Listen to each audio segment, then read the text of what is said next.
Hi everyone! Good evening! This is Manay Gina and welcome back sa aking YouTube channel.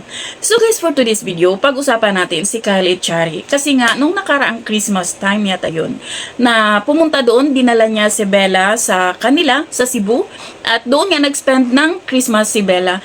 Ang daming mga negatibong komento. Ang daming mga netizen na nagsasabi na, kasi may pinost si Kyle na another Bella daw sa family nila, kasi ganyan. So mga netizen naman, negative ka agad yung dating sa kanila. Pero nung binasa ko naman, wala namang masama. Kasi, syempre, kaibigan, Bella din ang pangalan, wala na yung kapatid niya. Syempre, hindi, grabe lang kasi yung mga netizen kung minsan, alam mo yung negatibo ka agad ang tingin. So, hindi naman sa ganun, no? Sa akin ha, sa pagkaintindi ko. At saka isa pa, hindi naman ibig sabihin na nagdala ka ng babae doon, pinakilala mo sa family mo, kayo na. Hindi lang naman din si Bella ang nakapunta doon, ang dinala ni Kyle. Marami namang mga artista na nakapunta doon na dinala ni Kyle. 'Di ba? At anong masama? 'Di ba? Ang hirap naman ng sitwasyon na yan na, for example, kung ako si Bella, hindi ka ba pwedeng pumunta sa kaibigan mong lalaki? Ang mga netizen kasi, no, grabe itong mga netizen minsan, mga bashers minsan.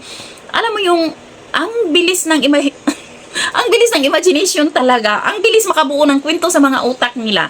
Guys, kalma lang kayo. Kalmahan nyo lang. Bata pa si Kyle. Nag-enjoy lang si Kyle. Magkaibigan sila ni Bella. Si Bella at saka yung boyfriend niya, sila. Nagbakasyon nga silang dalawa. Ano ba? Please lang. Wag naman ninyo gawing yung negatibo ka agad. Kasi kawawa naman yung binabas nyo yung mga... Binabas nyo yung tao na wala namang kasalanan. Grabe yung mga komento talaga. So, yun lang guys. Sana spread love. Wag na mag-hate. At saka... pwede namang magtanong, wala namang masama. Wag lang yung grabe yung pang-bash. Alam mo yung bash na parang akala mo may kasalanan si Kyle kasi dinala niya si Bella doon. Nag-enjoy lang sila, nagsaya lang sila. Si Bella doon lang gustong mag-spend ng Christmas. Masama ba? Hindi naman.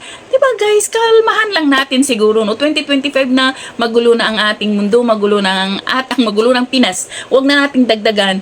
Chill lang tayo guys, diba? Spread love, chill lang. Yun lang. Maging happy. Life is too short, kaya enjoy lang natin ang buhay. So yun lang guys, Happy New Year and God bless everyone. Bye!